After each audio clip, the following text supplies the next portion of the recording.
Hey guys, what's up? We are back with another video today, and today we are doing our SEC East rankings. Make sure that you hit that subscribe button down below, wherever you are watching this video on whichever of the three channels. Also, make sure that if you are not on College Football Roundup, that you go ahead and check out the channel, because there will be a podcast link in which we'll be doing our weekly predictions in this upcoming college football season. So make sure you check out College Football Roundup as well. Like this video if you enjoy it. Comment all your thoughts and opinions down below, as I'm sure many of you SEC fans will have plenty of comments to say as we talk about the SEC East and our rankings. I'm joined by my podcast partner, as always, American Football Network. Lincoln, how are we doing today? Doing pretty good. Excited to talk some SEC football and see where each of us have these teams ranked. Yeah, it's going to be an interesting season. The SEC East has the two-time defending national championship or champion in their division, and that is Georgia. You have programs like Missouri and Kentucky and Florida. You have a program like Vanderbilt, and you have programs like Tennessee and South Carolina. And each of them has their own unique role in this division, a division system that seems to be going away. The one question that I do want to pose to you, Lincoln, before we get into these specific rankings is, how quickly do you think it will take the SEC to get rid of rankings in the next couple of years? Or not rankings, divisions. Yeah. I think once Oklahoma and Texas join, which they've already kind of talked about the pod system, a lot of SEC fans didn't like that. Some of them did. I think it was probably kind of split 50-50. But I think once Oklahoma and Texas join, they're either going to go no divisions or to the pod system like they kind of set up.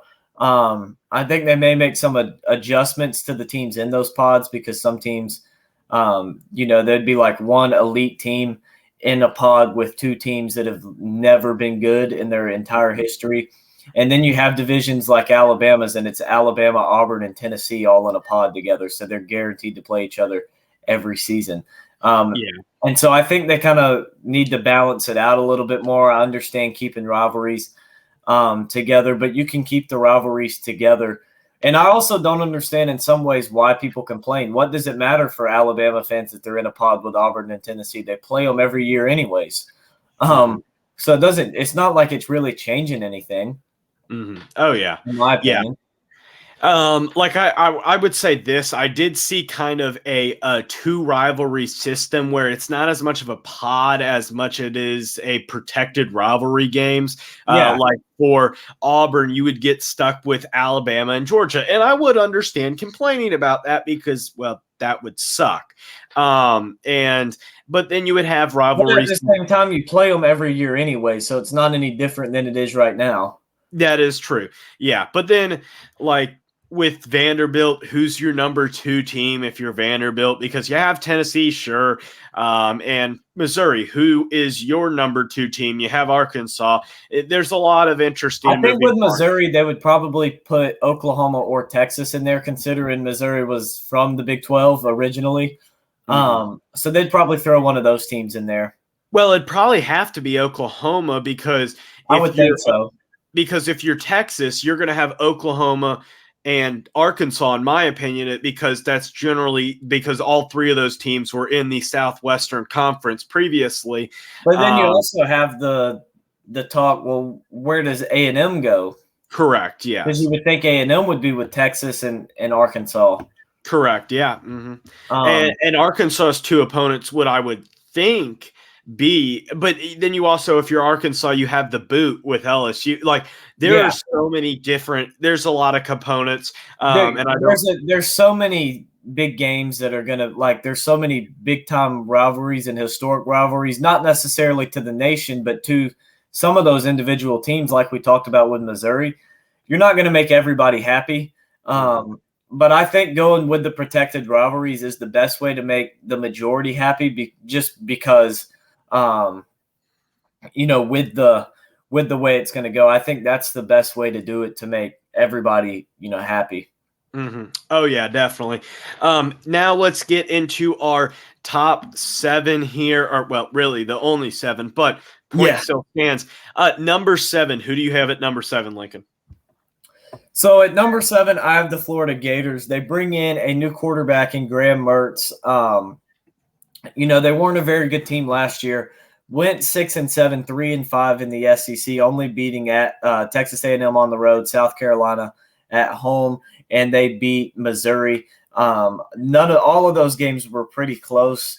Well, I guess Missouri was the only one that was really close. They beat A&M 41-24 and South Carolina 38-6, but they lost a lot of close ones too. Like at Vanderbilt, lost 31-24. They lost by 10 to LSU.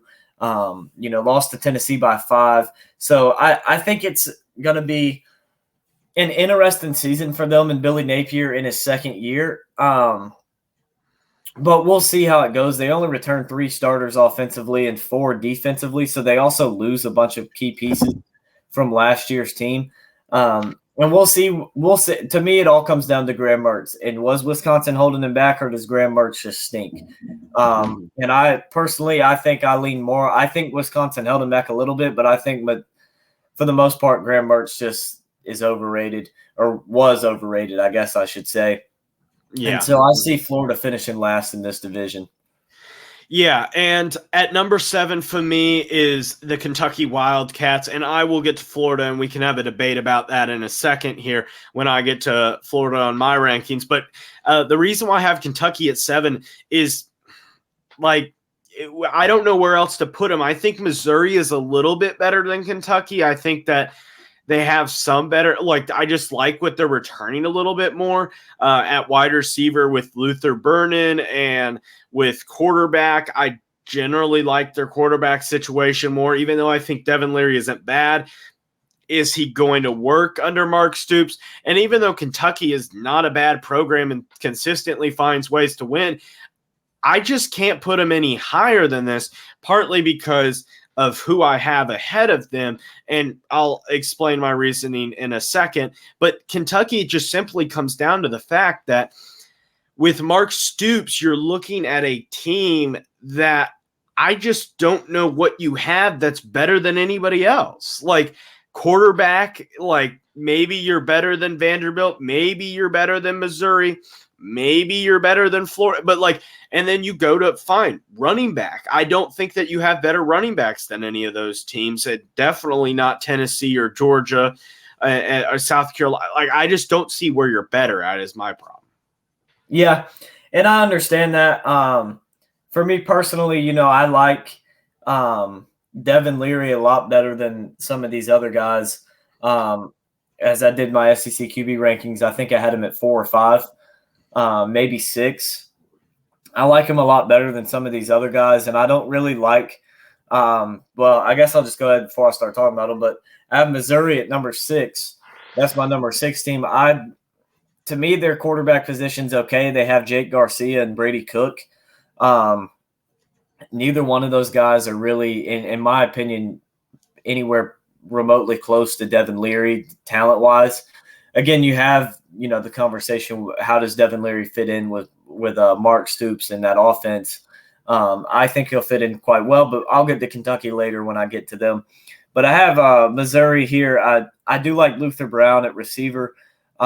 Although he didn't really produce a lot last year, 45 catches, 375 yards, 6 touchdowns, wasn't really a big contributor numbers-wise. They do bring back some experience on defense, a senior and a junior at D-line, 2 seniors at linebacker. They play kind of a weirder linebacker or defensive set.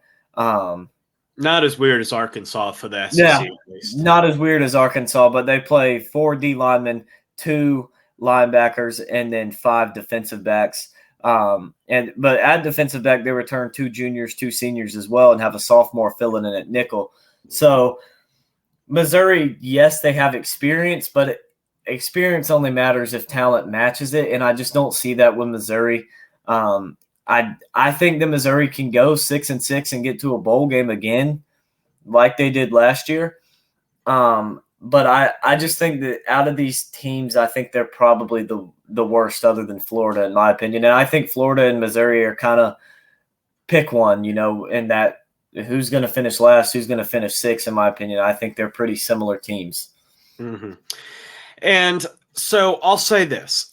I'll challenge you on this point. I do disagree with you on this. Why does Devin Leary fit into Mark Stoops' system? He's not a Mark Stoops quarterback. He's a pocket passer with limited mobility at best. Like, he's not at all near Will Levis level of mobility or Here's the thing with Devin Leary. He's not going to get out and run the ball, but he has shown it time and time again at NC State. He can get out of the pocket and make stuff happen. I think, but he's nowhere near the mobility that many Mark Stoops quarterbacks. Like, the whole essence of who Mark Stoops is this mobile, dynamic quarterback that just is able. Sleeping on Leary's mobility, and I also think Leary is a lot more talented than any of those other guys. So, how much is it that he plays to the strengths of guys? Like, I think the offense will be different this year under Devin Leary than Will Levis, because Leary is a much better pocket passer, especially accuracy-wise. Obviously, I think Levis has the bigger arm. Well, they do return Tavion Robinson, who was a big receiver last year for them, and Barry Brown and Dane Key. So they have a pretty good receiving core. They returned basically the entire offensive line except the left tackle, and a senior fills the spot. Well, here's the point that I'll make about Kentucky and their wide receiver game and their just general ability is that Kentucky has relied on, in the past couple of years, just the ability to play loose with the offense, not to be able to be in a condensed set. And Kentucky's offensive line, even though it's returning a bunch of guys, is nowhere near at the level that it's going to be able to compete with the defensive lines of South Carolina and Georgia and Florida, and even to that degree, Missouri or Alabama, like so on and so forth. I don't think that Kentucky's offensive line is good enough to be able to just sit back and pocket pass people to death. But it's not going to be deep passes. It's going to be a lot of a short passing game with Devin Leary and Mark Stoops. It's not going to be throwing it 50 yards down the field 2 times a possession. It's going to be a lot of short and intermediate passes for Devin Leary. And I think that their offensive line is better than Missouri's offensive line, and Missouri's defensive line is not that great. And yeah, it's not going to be able to compete with the D-line of Georgia and South Carolina and Tennessee, but at the same time, neither is Missouri's offensive line going to be able to compete with it, and their defensive line is nowhere near that level either. You did watch the Missouri-Georgia game last year. They did hold up their own. So they did, but then again, it's a fluke. Like, it proved to be a fluke game last year for both teams. That is true. That is true. It did prove to be a fluke. But talking about flukes, I also have Missouri at 6. I don't disagree with you on any of the points that you made. I think Brady Cook he's a solid quarterback. I don't have anything that I think he is going to be this just elite level quarterback or what I thought Bazelak was going to be. I thought Bazelak was going to be good enough that they could finish 3rd or maybe even 2nd in the SEC East. But Bazelak really disappointed me, and I'm just not a big fan of Eli Drinkowitz. I know that some people are, but I drank the Kool-Aid a little bit and had them going like 8-4 a couple of years ago, and I'm not going to get burned again by Drinkowitz. No. Yeah. So, number 5 for you. Speaking of drinking the Kool-Aid, you had Vanderbilt at what, 7 or 8 wins last year? I had them at 7. No, I had them at 6. 6 wins. Trying to go forward again this year, I think you are, but I have Vanderbilt at 5. I like A.J. Swan returning. I like the receivers they have with Jaden McGowan and Will Shepard. They're not to the point where they have they just don't have that talent to compete with the other programs. I think that they're in a better spot at quarterback. I think they have an easier schedule than Florida and Missouri have, and so I think that's what's going to really put them higher than Missouri and Florida. But I think those 3 teams could finish anywhere from 7 to 4. Mm-hmm. Yeah. So, and I agree with you on 5. I do have Vandy at 5, but I am going to disagree with this. When it comes to talent, sure, but I think with football, that's the combination of talent and it's the combination of coaching as well. And when it comes to coaching, Clark Lee is very good at coaching what seems to be lower level talent into being better level talent, whether that been at Notre Dame with Julian Love and JOK and those 3-star players that ended up being NFL level athletes and high producing college football players. But with Vandy, like just to go over their schedule here really quickly, you have Hawaii, then you have Alabama A&M, not Alabama, Alabama A&M. Then you have Wake Forest, UNLV, Missouri, Kentucky. Well, those out-of-conference games, they don't really matter in the sense of how they're going to finish in the SEC. That is true. That is true. But I think it will help give them momentum starting out 2-0, potentially 3-0. What my biggest thing was they get Kentucky at home, Missouri at home. They do have to go on the road to Florida, but they get Georgia at home, Auburn at home. I think there's a lot of winnable SEC games on that schedule for them. Well, I'd say this. I think that you can build up momentum to start off 5-2, which is where I have them going into that Georgia game.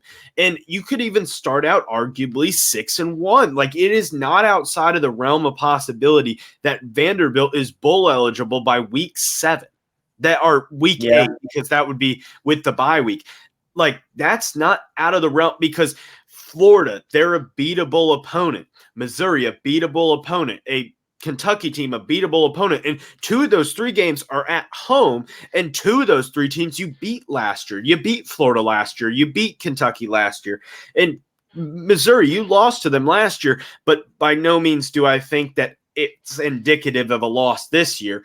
Plus, because they beat Missouri and Kentucky beat Kentucky by 3, lost to Missouri by 3. And beat Florida by a touchdown. Yeah. So this is a Vanderbilt team that you could build up momentum that later on in the season, you're not going to beat Georgia. You're not. You're just simply not ever going to beat Georgia. But Ole Miss, that's a team, that's a road game.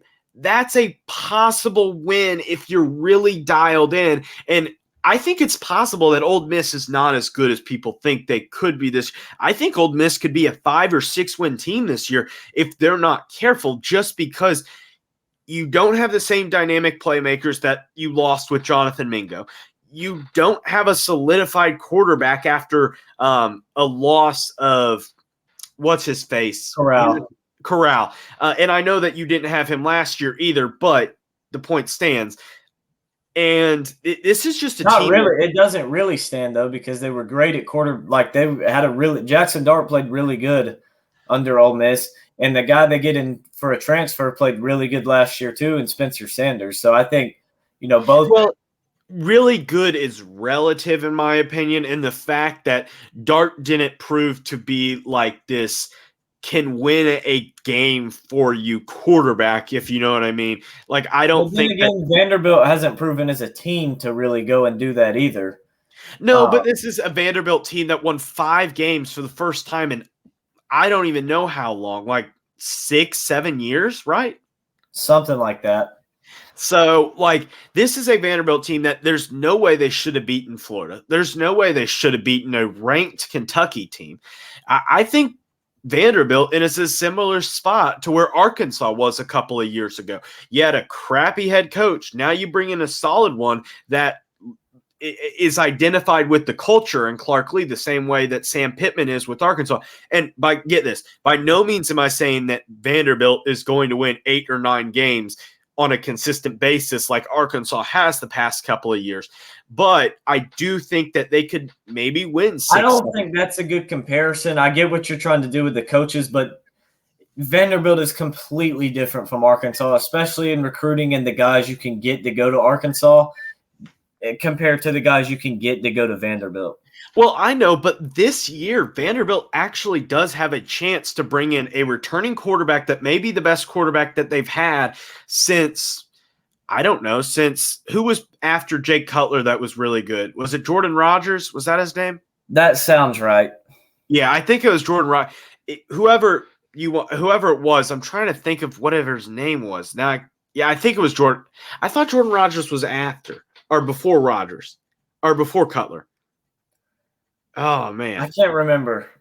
Either way, why don't you go on to number 4 and I'll double check this. Okay. So with my number 4 team, I have the South Carolina Gamecocks. I think this is a team you could put anywhere from 2 to 5. It's, if they start out like they did last year, inconsistent offensively, which they had a nice little easy stretch of games with Charlotte, South Carolina State. Then they went on the road to Kentucky, then A&M at home. But they won a lot of those games close, and they lost to Missouri. They didn't really turn it on until the last 3 weeks of the season, beating Tennessee 63-38, Clemson 31-30, and Notre Dame losing to them 45-38, but made a game out of it. So they also lose a good bit. They lose 5 starters on the offense and 4 on the defense, but they still have Juice Wells and they still have Spencer Rattler. I do think they lose their best offensive weapon in Jaheim Bell, but they didn't really use him. And they also have DeCarrion Joyner coming back, so that's like a little gadget piece for them to see what they can do. But Jaheim Bell, I think, was their best weapon that they lose, and they didn't ever really use him, so I don't know if it's really losing him. He was a good leader. You lose that. But I think South Carolina has a pretty difficult schedule. They got to go on the road to Missouri, a team they lost to last year, on the road to A&M, a team that they beat by 6 last year. Now, they do get Clemson and Kentucky at home, but they also have to go on the road to Tennessee, on the road to Georgia. They get Mississippi State week 3. I think this is a team that could win 7-8 games again, but I still think they end up in that 4 spot.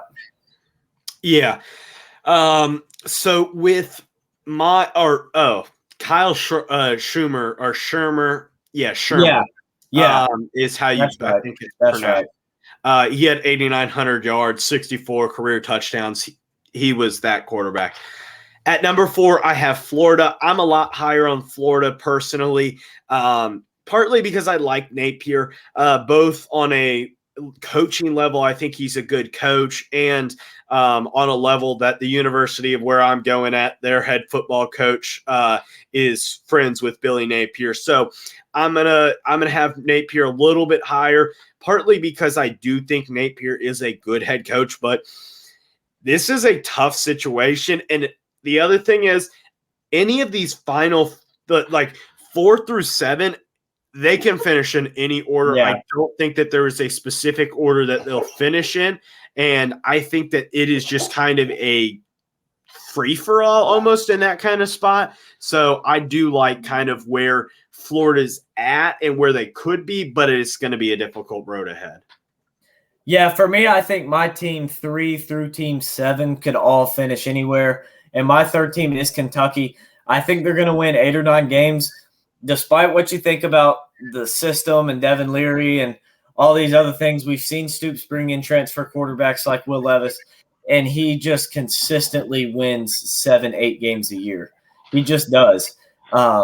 It's just something that he always does, and I think that he's going to do it again.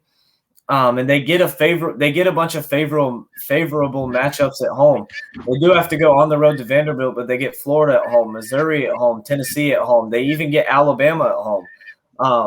So I think it is a very winnable game for them. And they start out with 3 easy out-of-conference games with Ball State, Eastern Kentucky, and Akron.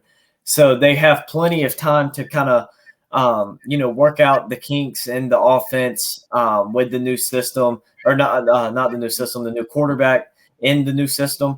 So I think Kentucky will be able to get their feet under them in those first 3 weeks. I think they're going to have a pretty big season with Devin Leary, and I think they win 8 or 9 games. So with my number 3 team, I do think that South Carolina is a little bit more separated than where you think. I think South Carolina will finish in that 3rd spot pretty comfortably. I don't think that they're getting higher than 3rd personally, but I don't think that they're getting lower than 3rd, maybe 4th. But I really think South Carolina is kind of the most solidified team in this division, just because they're not going to get ahead in Tennessee and Georgia, in my opinion. Maybe they beat Tennessee again, but you have to go to Neyland Stadium. That's going to be difficult. Yeah. So I think if the game was at William Bryce and you were – and who knows what would have happened in that. I know we played the what-if game, But it was a one-score game, and Tennessee was driving when Hooker got injured. So you probably don't beat them as bad as you ended up doing, as Tennessee scored 3 points after he goes out. So with the starting quarterback, you would assume going to be in the whole game and on the road. It's hard to predict another win against Tennessee for Carolina. Yeah, but I do think to all the points that you kind of said, but I think that they're just better than that. I think that South Carolina and Shane Beamer, he has exceeded expectations for the past 2 years, so I think he'll exceed them again and finish third in the division. I think he could finish 9-3, maybe get that 10th win this season.